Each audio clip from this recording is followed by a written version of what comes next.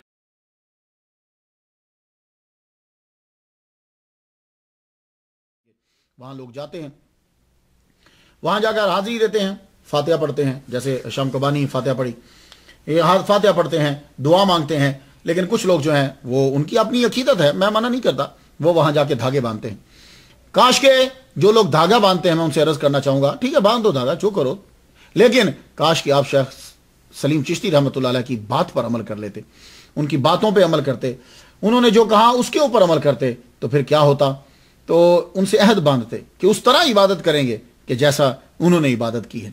وہ دھاگا باندھتے ہوئے بس یہ بھی ذرا تھوڑا سا کہہ دیا کرے، شیخ سلیم چشتی اللہ سے دعا کرو، میں دھاگا اس لیے باندھ رہی ہوں یا باندھ رہا ہوں، اس لیے کہ جیسے آپ عبادت کرتے تھے ویسے میں عبادت کروں، جیسے آپ نماز پڑھتے تھے میں بھی نماز پڑھوں، آپ نے قرآن پڑھا میں بھی قرآن پڑھوں، آپ سردی میں کی راتوں میں اٹھ کر عبادت کرتے تھے میں بھی سردی کی راتوں میں اٹھ کے. یہ دھاگا باندھتے ہوئے یہ کریں، اپنی ایک آرزو لے کے مت جائیں، میں جو کہہ رہا ہوں وہ کریں. ان سے کہیں کہ آپ دعا کیجئے کہ آپ کی طرح ہم بھی عبادت کریں. تو پھر جس خواہش کے لیے تم گئے ہو اس کے لیے دھاگا باندھنے کی ایک کے لیے ضرورت نہیں، اللہ تعالیٰ پھر تمہاری تمام آرزویں جو ہے وہ پوری کر دے گا. تو فتح پور سیکری والو، تم لوگ خوش نصیب ہو کہ فاتحہ وہاں پڑھتے ہو، میری طرف سے بھی فاتحہ ضرور پڑھیے گا. آپ کی اولاد جو ہے وہ پورے انڈیا کے اندر بہت سی جگہوں کے اوپر آپ کو نظر آئے گی. دہلی میں کچھ لوگ ہیں کہ جن کا شجرہ نسب جو ہے وہ جا کر حضرت شیخ سلیم چشتی رحمۃ اللہ علیہ سے ملتا ہے. ان میں حضرت محمد غیاث الدین ان کی اولاد ہے، حضرت میاں عبدالصمد ہیں ان کی اولاد ہے، اور آپ کا روحانی سلسلہ جو ہے وہ بھی جاری رہا. شیخ متقی ہیں ان میں سے ایک ہیں، شیخ تقی ہیں، شیخ متقی ہیں، یہ بھی آپ کے خلفاء میں شامل ہیں. اور شیخ متقی تو یہ ہے کہ ان کا نام اگر زہر مار پہ لیا جائے تو بڑا مفید ثابت ہوتا ہے. میں تو ان کے لیے فاتحہ پڑھ چکا، آپ بھی فاتحہ پڑھ دیجئے. اجازت دیجئے، وآخر دعوانا ان الحمدللہ رب العالمین.